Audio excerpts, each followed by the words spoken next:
Yep, but also remember, you know, he's played a bit of the Malphite during the regular season, and Malphite is a bit more relevant right now. Let's just see. Nidalee first pick here for Rogue Warriors, so we're still at that poke angle with the snowballing jungler. Yep, and Top Esports have a lot of things open. We have seen them try to run some things like Renekton Talia, or they could just go straight back to the Kaisa game plan that we've seen. Nothing changing so far on their side. That's true. Karsa back on Graves as well. Double AD carry here for Top Esports. Rogue Warriors, let's just see. The Zoe's been left open, the Jhin left open, but they go a different direction. The Aphelios, as mentioned, usually partnered with this support.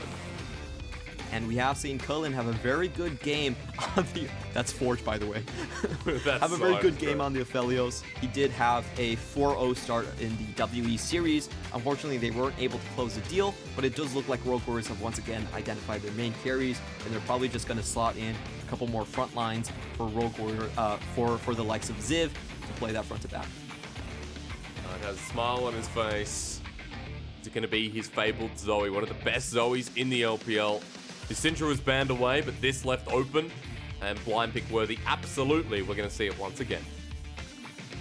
Yep, taking away from the potential poke comp out of Forge.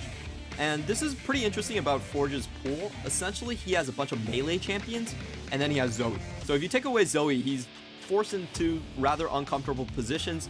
The Aurelia is actually targeted at Forge. He's a very good Forge player. He's a very good Aurelia player. And that's what he first made his name on when he was subbing in for Rookie on IG.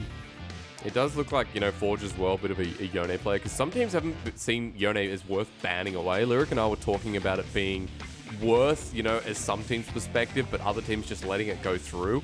So Forge, you know, previously also a Yasuo player from my understanding. Melee mid laners, pretty much. Also, the Lucian is going to slide through. Yikes. This is quite terrifying, and what we've seen from a lot of drafts against Rogue Warriors is if you just target out Forge, they actually just don't have a winning lane. So their early game suffers quite heavily from the target banning that we see coming out from Top Esports, because essentially all 5 of these picks are Forge champions. True. It's very targeted, right? And now you've got like Knight in a very comfortable position.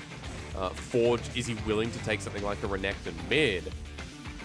Because this is still a flex pick. We're waiting for the solo lanes of Rogue Warriors that they have to show us now. Okay, Ziv looks like he's about to join the dark side. Coming out of some meditation. Yeah. Oh, is it going to be some spice? All right, Clement. Let's just wait and see, all right? Chill out, brother. We know that his Forge first week in the LPL. Champion pool. He does. Let me just tell you this. This is realistic, though. Yes. Decent matchup against Zoe. Good AD AP spread for the mid jungle. And still keeping some of that poke element alive with the Jayce. Yeah, there's a lot of poke between Haro and Forge combined. And I do want to mention that this still could be a flex pick, because we do have Ziv playing a lot of Jayce as well. Okay, we'll get our final answer in a second. At the very least, you're going up against the Kennen, so maybe they want that range advantage.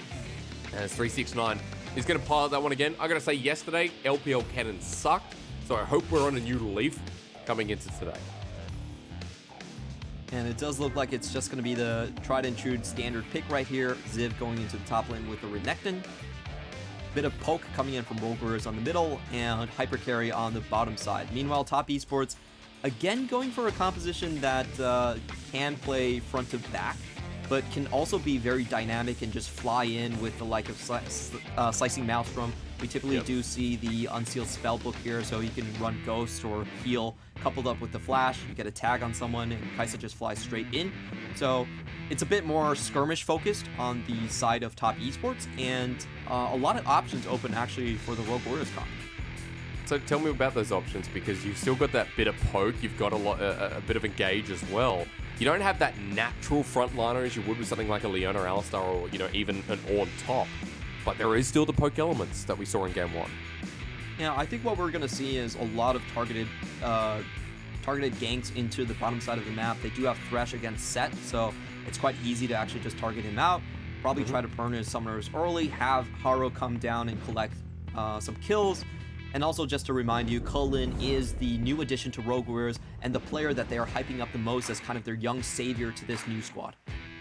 The AD carry we haven't seen. He was in Rogue Warriors Shark, the LDL team for a little bit of summer, but he's hardly played any competitive League of Legends. This is his first LPL split, and he's going against JackeyLove out of all AD carries, and against Top Esports, who won game 1. And again, under 30 minutes. It's been a quick day so far. It's 7:50 p.m. here. Jayo's coming through.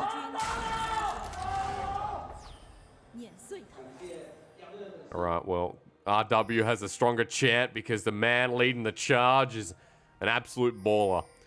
Well, here we go.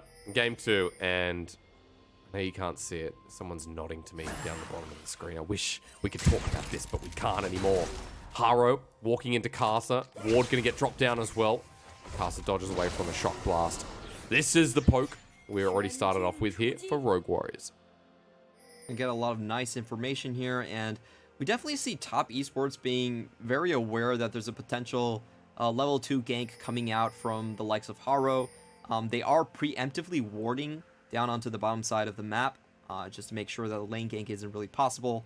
And this is a strategy that we do really expect out of Rogue Warriors, is for them to sort of hard commit to the bot lane, try to find kills there, and start their early games that way. At the very least, getting a leash here, bot side for both these junglers, Clement, and a leash going to Karsa this time. Remember, in game number 1, he didn't get a leash, he just soloed red, and was a little bit slower on the uptake of clearing jungle camps, but this time away, he'll clear blue first, and he'll make his way up to the top side.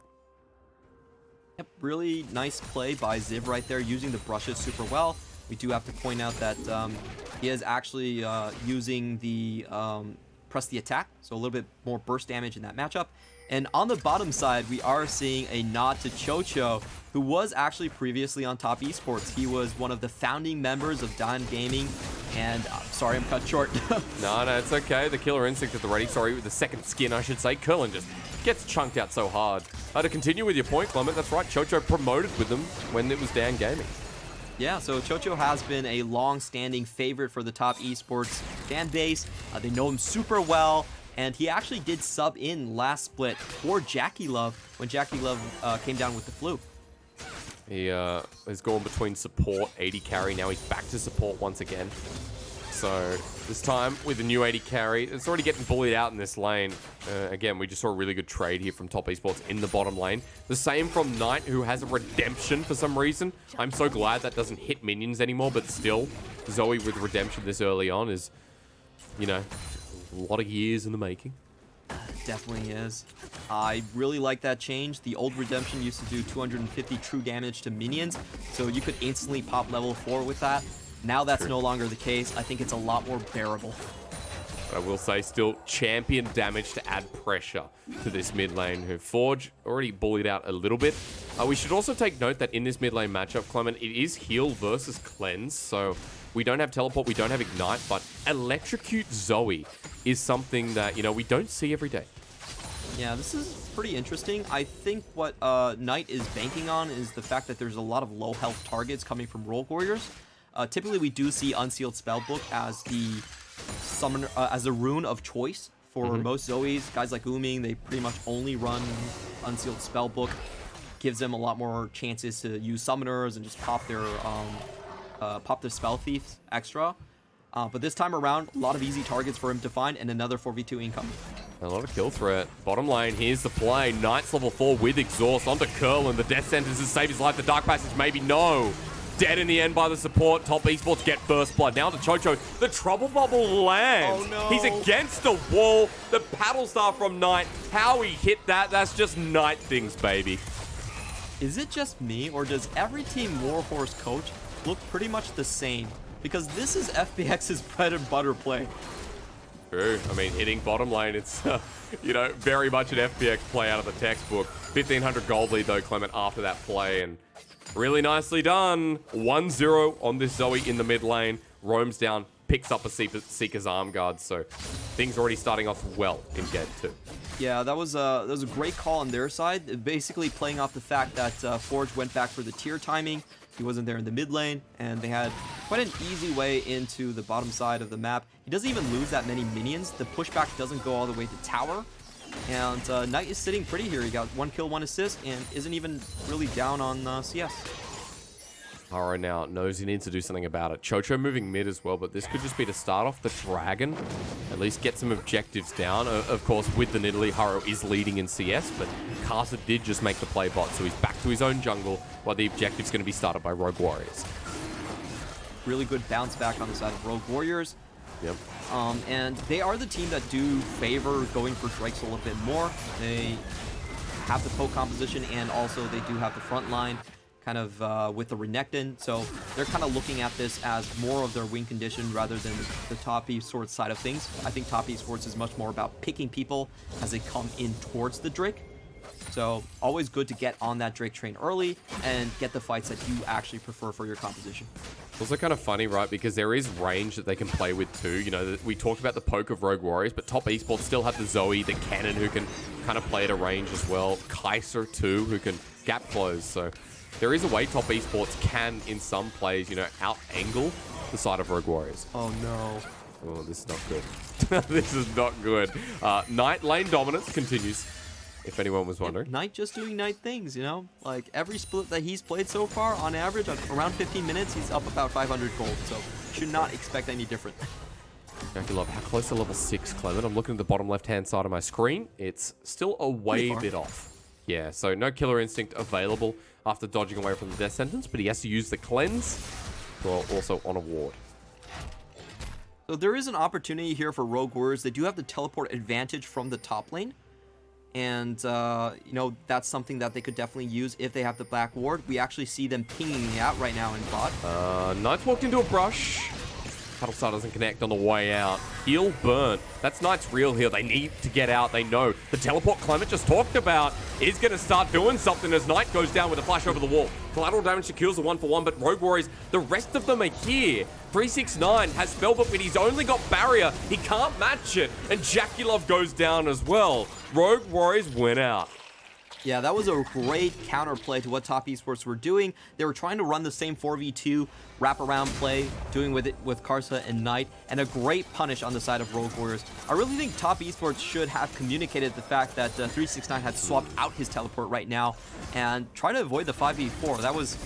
I think that was a bit of a mistake on Top Esports, to be honest. They definitely could have avoided that.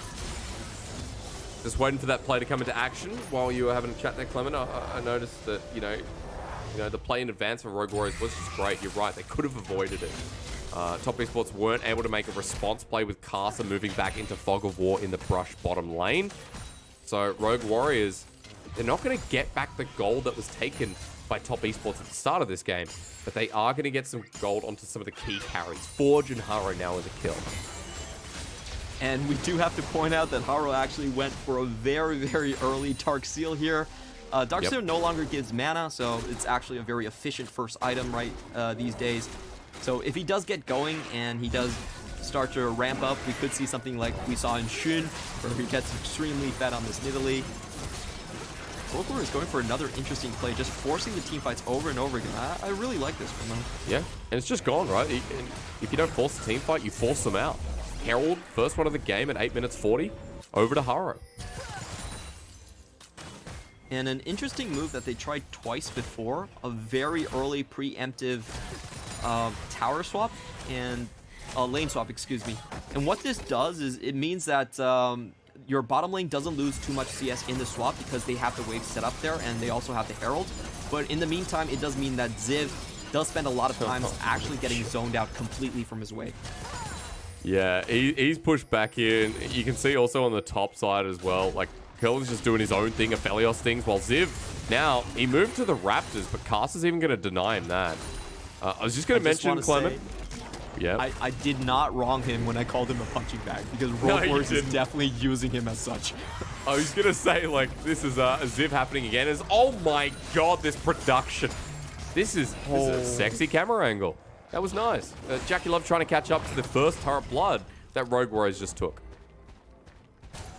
So it really is up to Rogue Warriors to do something with this Mythic lead. What they're trying to do is force gold onto Kellin, so he will likely hit his Kraken Slayer or Gale Force. I think most of the time we are going to see Kraken Slayer here a little bit earlier.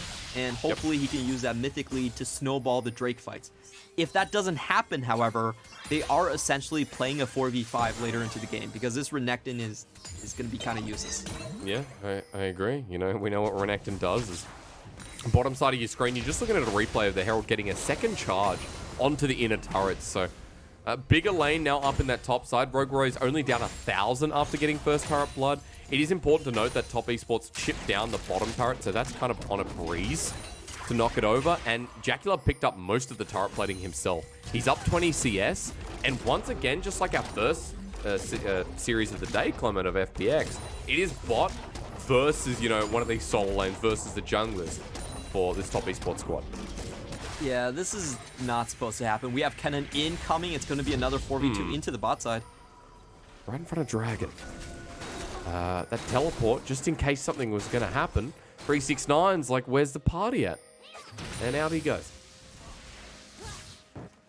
Fair enough. To secure a Dragon? I mean, that's... Let's be optimistic. He scares off everyone else. Yeah. Yeah. It probably gets it without it, but doesn't matter.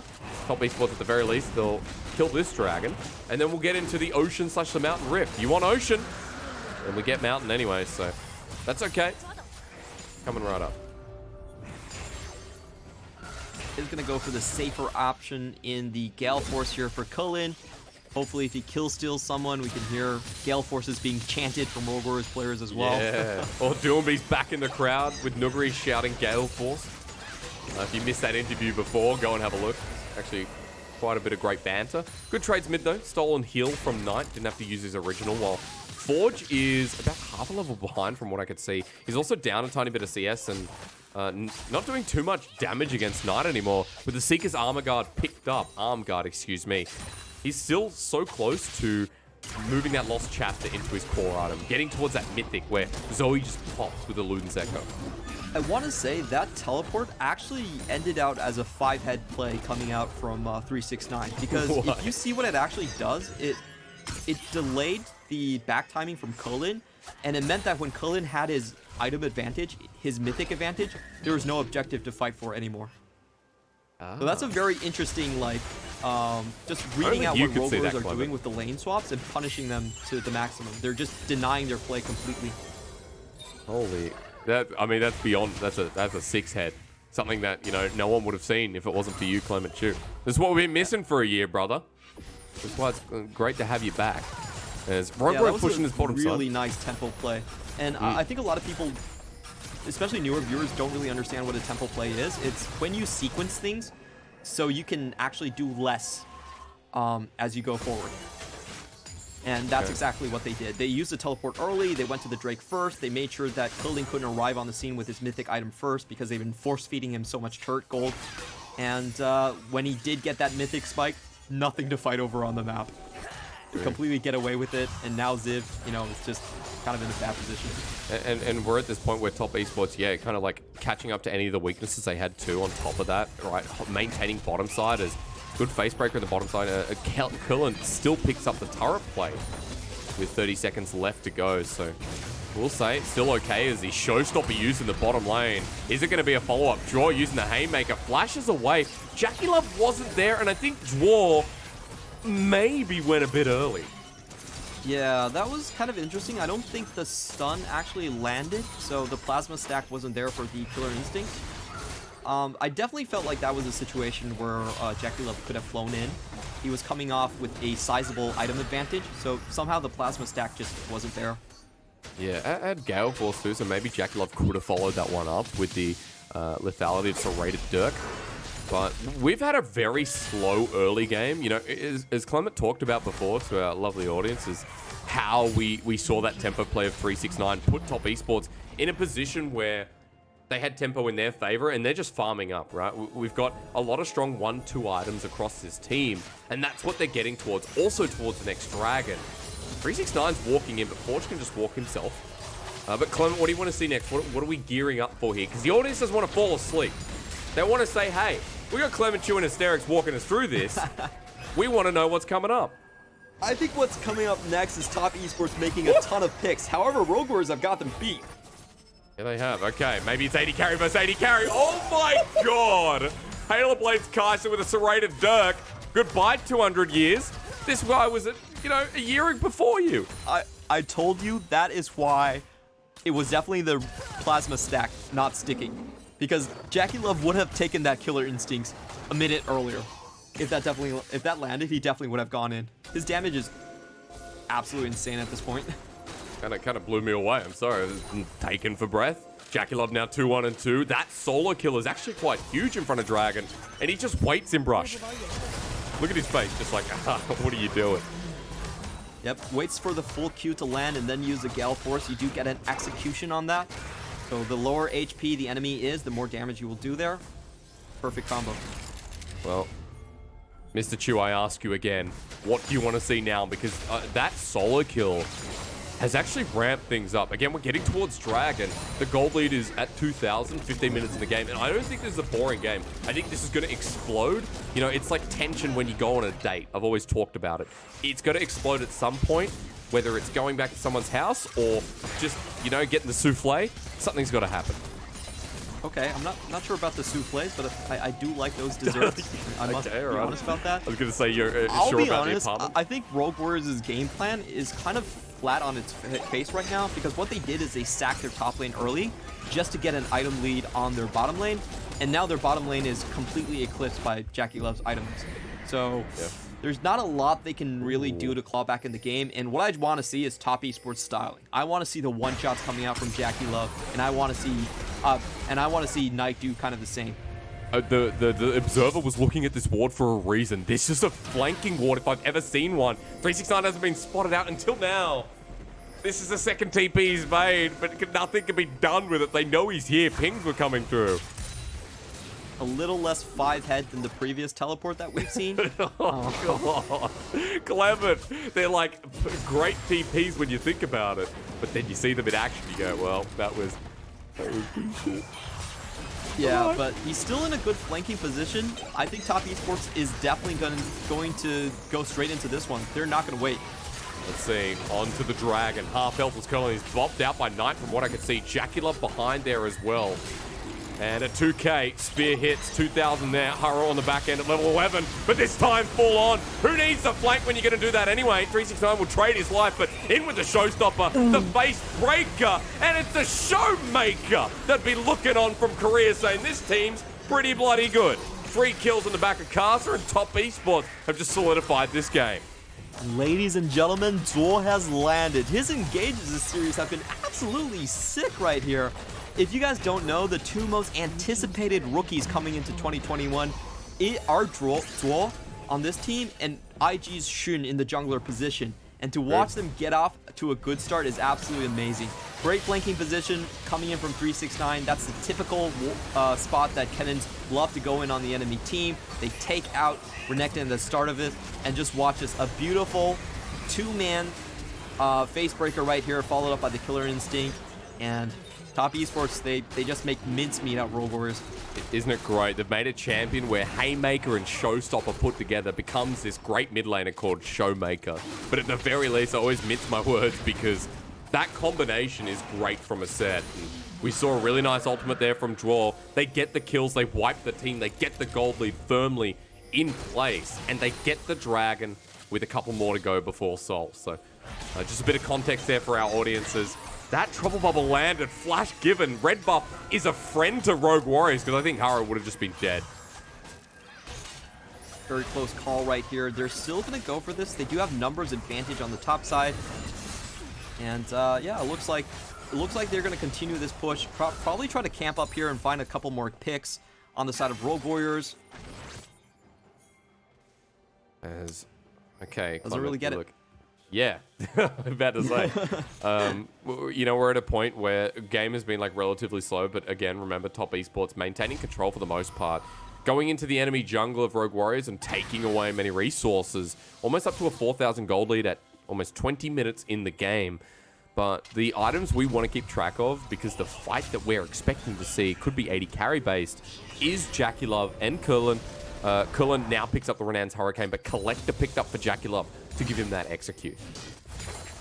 We have seen how this one goes, and there's just so many sweet, juicy targets on the side for Rogue Warriors. For JackeyLove to just burst down. He will be able to one-shot combo the likes of Haro Haro really needs to... Oh, well, he built Zhonya's first, so there's no problem there. But the same goes for Forge. He's in the danger zone, and we've seen what happened to Kellin when he walks point blank into a brush, instantly deleted by JackeyLove. It's really all about top esports just finding some distraction. Once they have someone in that isn't JackeyLove, JackeyLove can just fly in and just finish off the deal very easily. So, pretty hard for Rogue Warriors. I think they do need to find some picks like this one. Wait, yeah, this is a great pick. Javelin toss connects. He's just dead. Slicing Maelstrom was a waste of time. Rogue Warriors execute beautifully here on the pick. And top esports don't really have much of a response. Yep, they are going to get this tower right here. There's no objectives on the map. So Rogue Warriors should be happy with this amount of gold. Night Harvester. Oh my dear lord. Haro with a couple of autos. He's killed Knight. Troll bubble in front of the turret means nothing as he'll take it in the end after using his Zhonyas. Nicely done from this duo. Oh, that was a disgusting amount of damage. And just like that, Rogue Warriors are putting themselves back onto the map. That was 1 turret, 2 kills traded for nothing.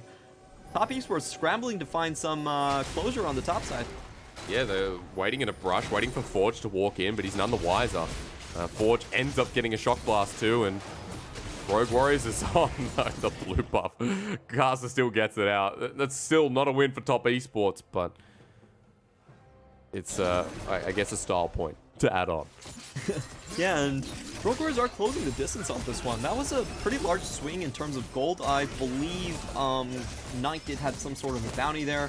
Yep. And let's watch that again. You know, just good flash in with the Ruthless Predator, insta-kill onto the likes of Kennen. And we're going to see how Haro finds this one. He actually takes a very interesting path. Kind of predicts where Zoe is going to land up. He definitely sees it with the portal jump right there. Follows from on the side, comes out of vision blind. Lands that max distance Q. Flash in to finish off the kill. Very well done on Haro's part. I think Knight thought he was going to be past the max range, but yeah, Haro gets him to half health immediately. And Knight goes down too. Both solo lane is dropping. Puts the gold lead from about 4,500 down to about 2. If even that. So Rogue Warriors still in this game, still have the poke that you mentioned, you know, can change the fate of these battles. And we're about to have one of those battles with Dragon spawning in a minute 10. So a lot of setup here, a lot of looking towards second items across the board for both these teams. And we have seen how the likes of Aphelios and Thresh can play out in the late game. I felt like E-Stars, Chelsea, and Rat had a tremendous game on that combination, where you do get the Mikhail's Crucible onto the likes of Thresh, and you just make sure that the Aphelios can never die. He can go into the Severum and just heal up almost instantly with the Runan's Hurricane. And once he gets to that 3-item spike, anything can happen. It's all about that Infinity Edge that you're going to get with the 60% crit with the rest of your items. It gives you that extra crit damage multiplier, and that's where the game really starts from Rogue Warriors. And to be honest, since they're only down like less than 2k, that can definitely happen this game. It's also about, you know, the right gun selection. We haven't seen Aphelios like that much, well, at Worlds especially, we didn't. It's always about the gun selection in the team fights. As Troll lands, but there's no follow-up. Now, top esports are set up here nicely with vision, but Rogue Warriors are in the pit first. JackeyLove a little bit late to the party. He was picking up a Zeal as 369 is aiming for that flank that we still really haven't seen. Yep, the Sleepy Trouble Bubble does land, so I like Rogue Warriors' positioning right here. They're trying to force out the brush that we saw 369 use earlier. Zhuo here as well for the flank. He's in the back. It's Zhuo again, but this time 369 finally gets the flank on top. 369 goes down in the end, though, as JackeyLove does too. Haro does so much damage. As top esports are left with scraps, it's only Knight, it's only Zhuo, it's only Karsa as he goes forward, but Ziv finally doing his fair share. Knight weaving his way. He's got a Gale Force in his inventory as Forge gets lower. Flash stolen as well. Forge moves through the mid lane. Trouble Bubble needs to connect to find the pick, but it doesn't. And Rogue Warriors evenly trade the fight. That was very well done on Haro's part. Him going into the backline and sniping out JackeyLove was why they won that team fight. If JackeyLove was able to retreat from that narrow choke point, the rest of the members on top esports were able to hold that out and take the Drake away from that one. It was a really, really bad start coming into this for for Rogue Warriors as they come in. Yep. Kellin dies almost immediately, but this is the hero play from Haro. He gets the summoners out from JackeyLove. He trades away the AD carries, and they also break apart the formation for top esports, allowing for the follow-up kill onto Karsa as well. So, you know, Bad start, but very good save on Haro. It's also that Night Harvester with the Zonya's Hourglass, right? Because Night Harvester gives you the movement speed. You can toggle between champions in the team fight and make your escape. And enough time was committed there by Top Esports, where Rogue Warriors can now reset, move into this Mountain Dragon, take some of the stats for the Renekton, who's essentially going to be that front line as we move to this mid to late game, and get Rogue Warriors in a more favorable position to continue the series.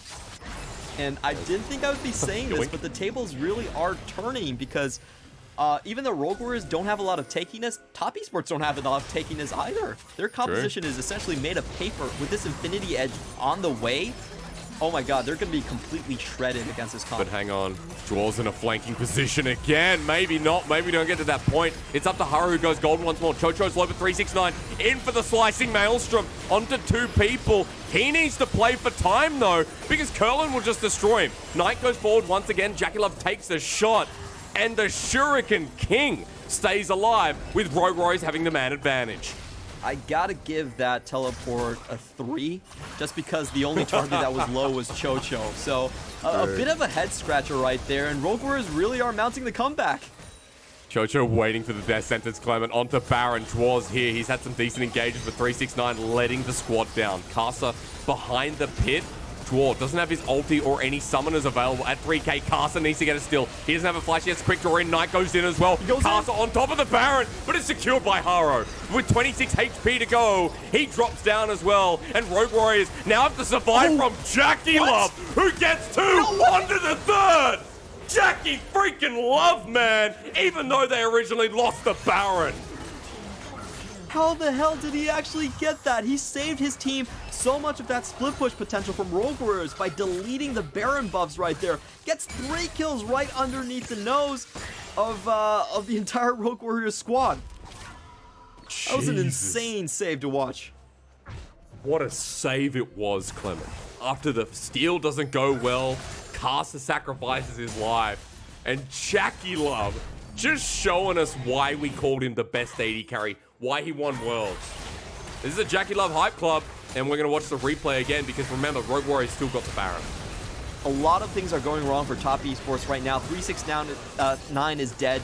Karsa dies at the start of this. Let's watch JackeyLove. He gets the Q on 2 targets. Killer Instinct into the backline. Flash to finish off a 3rd one.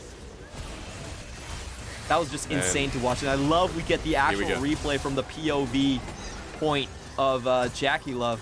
Goes into Supercharge, into the brush, forward with Gale Force, Killer Instinct onto the back. Dodges a shock blast with that flash. That flash, you know, that shock blast would have killed him. He flashes over it in the end. The way he played around those brushes at the start of that fight was just such a thing of beauty to watch. Yeah. I mean, after that, he gets some kills. Now we're going for the fight again. JackeyLove right in front. Onto Kellin, he's dead. That's a big member down for Rogue Warriors. And now they're a man down in general. Another kill goes over. Top Esports winning across as Karsa kills Chocho. Rogue Warriors had Baron on some core members, but have now just given it away. 3 kills down the drain right there. I don't know how many Barons that they still have. Probably only 1 left on Ziv in this scenario. And Top Esports are looking to make a final push here. With Zhuo at the helm. Remember that Zhuo has just been playing the game so well. And alongside JackeyLove, this bottom lane of Top Esports performed out of their mind to put them in this position. Inhibitor broken down in the mid lane, and I'll correct myself, Ziv the only person with Baron left remaining. As Knight goes in, does a bit of damage to this Croc. And Top Esports in a very good position still to try and win out this game. Definitely want to see the replay of that one. It seemed like Zhuo actually just came out of the right side of the river. How did he get past Chocho? Chocho was just there in that spot. Oh my god, this is such a 5-head play. He wraps around Chocho. He knows he's there, gets through the support, and finds the prime target on Culling. Without the 3-item hyper carry, everything goes down. We're going again. JackeyLove actually flashes over the red wall, and he's just dead. Top Esports got a pick, but now Knight and JackeyLove's dead. So we go on. Okay. Go on. That was an interesting turn of events. I'm not sure why the 2 carries were in the red side jungle. The rest of the team isn't there whatsoever. Well, JackeyLove could have that great play, and then whatever happened. I mean, we don't have context, but caught out is, you know, not good. Not good, because now 20 seconds. Death time is getting longer as the game goes on. And when you don't have your 4-item Kaisa, who's really been putting this game in perspective, Rogue Warriors can keep delaying. Give this Aphelios his, 4th item coming up as well, Clement. Yeah, that's going to be very scary. And I do want to point out that on blue side, if you're fighting for that Dragon Soul, it's a lot easier to hold off these ramps. Like, honestly, you just have to look at blue and the ramp over to your left side. If you have someone like Thresh just walk up, it's very easy to zone away these targets. So I think for top esports, they actually put themselves in a very dire spot in the next 5 minutes. The Soul is available. And Double Mountain already giving the buffs over to Rogue Warriors. You can't see it, but Rogue Warriors' Baron buff was minus 711. Doesn't really matter at the end of the day. Rogue Warriors still getting those picks, set them up for that Dragon, and they're at item points where the next Baron fight could be pretty big. I'm, of course, referring to Haro, who has a Rabadon's death cap. That 3,800 gold item is going to be a huge spike for this 3-item Nidalee. And there really isn't much protection for JackeyLove coming out of here. There's no shielding, no Guardian, Keystones, and we have to mention that there is no lifeline on the Phantom Dancer anymore. Yep. So this is a purely offensive build coming in from JackeyLove. If he gets sniped out, Rogue Warriors can actually just roll this team fight. Because I was going to ask you how Rogue Warriors play the next fight, utilizing the poke, or if it's something to do with maybe Ziv getting in position to give them space. It's not that difficult for Rogue Warriors. What they do is they do want to get in position for Drake first, and they just seal off the 2 entry points into River coming out from red side. They have Thresh probably move further forward, have Renekton kind of block the other one, and if they ever land a spear onto JackeyLove, that fight's just over. JackeyLove doesn't really have the lifesteal on his build. He might have the Ravenous Hunter, but still, there's no item lifesteal on this build whatsoever, so he's actually going to take a long time to recover if he ever takes a spear to the face. We'll even say, like Knight, if he dies too, that's a big source of burst damage down, because he's got the Void stuff, he's got the Horizon focus, so one shot is very, very realistic. But Knight's been kind of quiet this game. Just kind of been setting up for these 80 carries across top esports map. But Knight's still a threat here. Rogue Warriors grouping up mid, Clement. 5 seconds till Baron spawns. Top esports have topside control. And they're trying to run away from this one. 369 spotted out on the flank. Knight can't reach as Zhuo comes in with the ulti. The face breaker at the ready. He flashes in place. And 369 finally gets an ulti, but now the follow-up pretty dangerous. Gravitum onto Zhuo. Knight comes forward. The collateral damage is huge as Kellin survives for now. But JackeyLove again sacrifices his life to sandwich into the 80 carry of Rogue Warriors. I don't know if that was worth or not, but it was quick. Yeah, he was trying to burn some extra stuff coming out from Kellin. He doesn't actually get the perfect timing right there. It's a 1-for-1 trade, and neither side is going to be able to start Baron at this rate. Well, this game has just been something, huh? I mean, we always had a very quick 2-0 once again, but in a way, I'm very glad that we're going down this alley as Forge gets hit by Knight. Can anyone block Ziv there? Just in time. Forge even cleansed. I'm not sure that was good communication. That was still fine. You do what you have to do to get out of that situation. You don't want to chance it on Knight. But let's look at what happens right here. Zhuo with a masterful engage. He flashes in position to get the stun onto Kellin, but Kellin with an instant cleanse, and 369 is unable to find the lockdown onto him. There's no plasma stacks either, so Kellin actually managed to stay quite alive for a long time. In goes the trade for JackeyLove on that, and it just ends up being a 3-for-3. Now, it's important to note that the summoner is here onto Kellin. We did get his cleanse. However, his flash is still going to be up, and he's sitting on a GA. This team fight is going to get very difficult for top esports to finish. I will say, at least we're still going, right? 35 kills, 34 minutes, a couple of mistakes from both sides. Wouldn't be the LPL without it. And top esports getting tested by Rogue Warriors, where we're getting towards those full build marks for some of the core carries. And it's 64 to 62k gold. And we're getting towards, a point where gold doesn't matter as much. At the very least, Clement, we talked a lot about how Ziv wouldn't be as relevant. The Jayce will fall off too. But squishy comp from top esports, you also said. So it doesn't really matter. There's so much burst. we really need to start seeing Zhonya's come out from the likes of 369. He definitely needs that stopwatch right now to enter these team fights. Good point. And the other thing is, I like the itemization for Rogue Warriors. They know that they're fighting a knife fight, so whoever lands the first hit just automatically wins. And they already have double GAs. So the first burst from Top Esports is not going to do that much. If Rogue Warriors are in position for this Drake, I think they take it. 369's going Rabadons next. You're right. This is a Kennen without Zhonya's Hourglass when you need to play for time. So hoping to get that burst down. Still sitting in the Nexus in Fountain. Waiting for the flank. Zhuo is also trying to flank here as well, but there's good control vision from Rogue Warriors on this side of the jungle. JackeyLove and Knight out into the fields of justice. Still no Rabadons. Keep an eye on your screen for these item builds.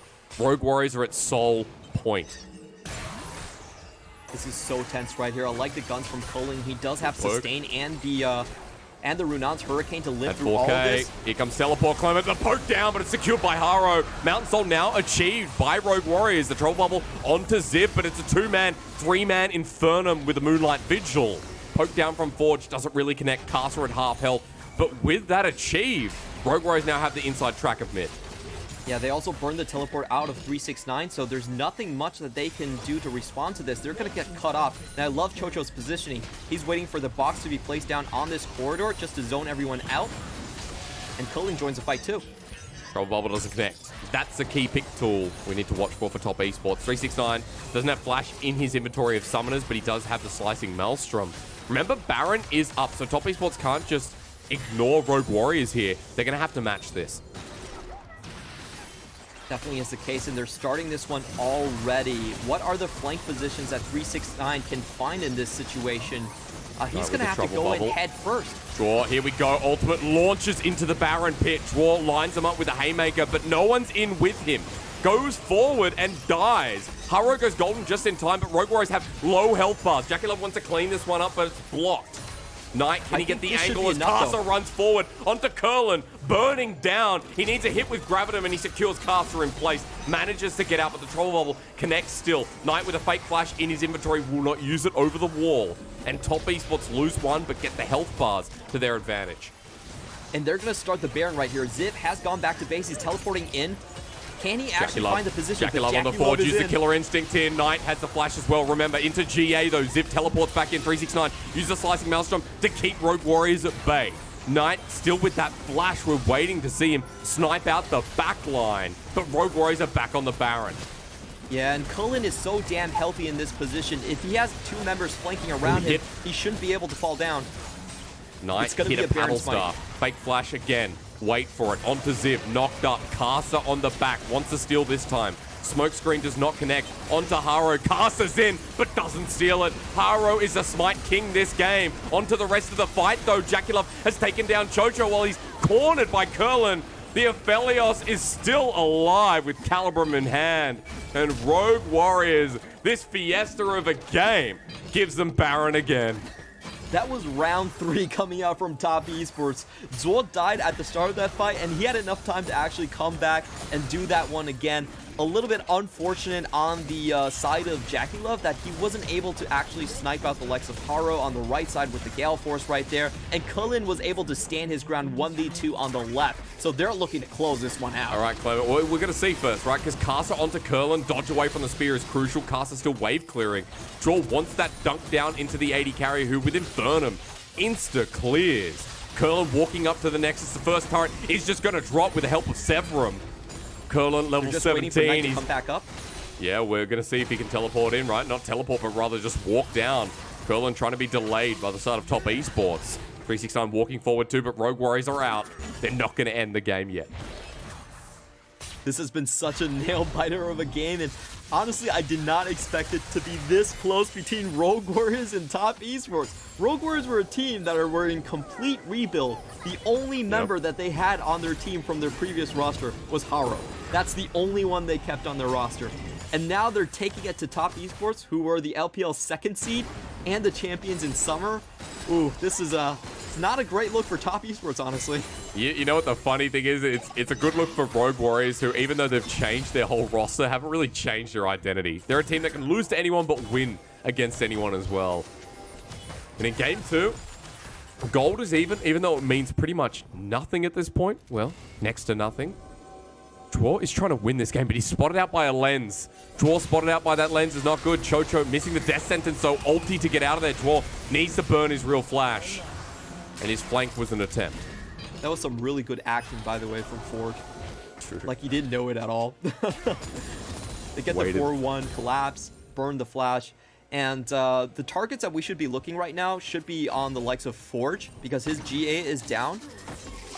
They need to pick on him, but then they probably need to disengage, because Kellin at this point he's just not killable right now. He has the Severin in hand. He has that 20% life steal just from the gun switch, and there's also Mikhail's waiting on the side of Thresh. I think GA is back up and available, so I'm not even sure if they've even burned it. He's going forward with Crescendum, and it's just dead. 2 inhibitors now busted open against top esports. 369 trying to angle for the engage. Threatens it, but doesn't find it. Trouble bubble onto Ziv means nothing. You need that AD carry to drop. And Zhuo is the one to find the flank. Rogue Warriors channeling into the base. They want to end this one here. Going straight in, and we see the HP on Karsa. Oh my god, he's nearly dead, and Kellin is frontlining. He's actually just walking forward with the Calibrum, has the range. Zhuo can't get the face breaker. 1 Nexus turret remaining on about a breathe of health. A slither.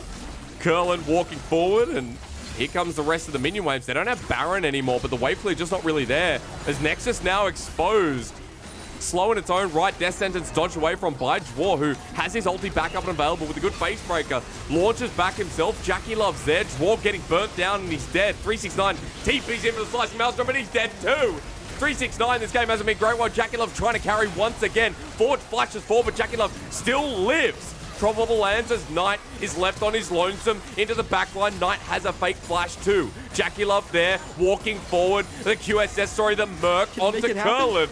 Low health bars, Knight gets a pick. These two are trying hard, but you got to bear Nexus. Rogue Warriors decide to finally just hit it. JackeyLove gets another, but it's too late. Rogue Warriors take us to a very strange game 3. Oh my god. At the very end, Rogue Warriors still couldn't take down the 2 carries from top esports. They go straight for the base and finish it off in style. What an insane game. And this was a game where Rogue Warriors looked like they were completely out of it. Their opening gambit didn't work whatsoever. They sacked so much on Ziv just to get a mythic lead onto the likes of Aphelios, but then Kaisa found these random kills on the map, was so fed that she was kind of eclipsing Aphelios anyway. And honestly, I think the key points for me in this game were the inabilities for 369 to actually find those good engages later on to the game. He went for Hex Tech Rocket Belt into the Morellonomicon, and he never built a Zhonya's, which I felt was very, very questionable, because he wasn't able to get a full channel on that Slicing Maelstrom after the mid portions of the game. No, that was, I gotta say, Kennen so far in the LPL has actually just sucked. Like, this was not 369's best game. Warhorse probably like, all right, boys, you know, we lost the Ornn. We're gonna go back and we're gonna change things up a little bit. Warhorse probably not happy about that one, but yeah, at the end of the day, it was JackeyLove trying to carry that game. It was Knight who was having a bit of a quiet one. And Rogue Warriors abused some windows, with Karsa never being able to steal the Baron or, you know, pretty much have a level lead for Smite, from what I could see. Yeah, this game was a bit of a weird one, because the main turning points in the game were kind of out of the blue. There was the 2 kills into the bot side that Haro did extremely well at, and then somehow top esports' carries both die in the red side while the rest of the team wasn't there. So it was a bit of a head scratcher about what happened right there. But I like this top esports. This is their bread and butter, and if you want to know the identity about this newly formed LPL team, this is it. They're gonna play around Kellin, and they're gonna go very, very, I want to say balls to the wall here on the 3-item hyper carry Aphelios. Yeah, this Rogue Warriors is definitely, you know, based around Kellin's performance. He's had some great games so far. He's come into the LPL as, you know, the carry. Played a really good Aphelios game, and, you know, QiuQiu alongside him. Definitely some good-looking MVPs in my eyes. But Haro as well still has that identity of carrying the force. I think he was a lot of the driving force on top of that comment in, you know, the mid-game that put Rogue Warriors to that point. Yeah, this was Haro coming in with a lot of crucial picks, crucial saves. The one around the dragon where he actually snipes out JackeyLove was a really important one as well. Make sure that they can actually go into that Mountain Dragon Soul. So super interesting game. A little bit of a topsy-turvy one on the side of top esports, if we're absolutely honest. But this is the power of Aphelios with 3 items. 200 years is not going away. No, it still exists. And Rogue Warrior still exists in this series. We're going to a game.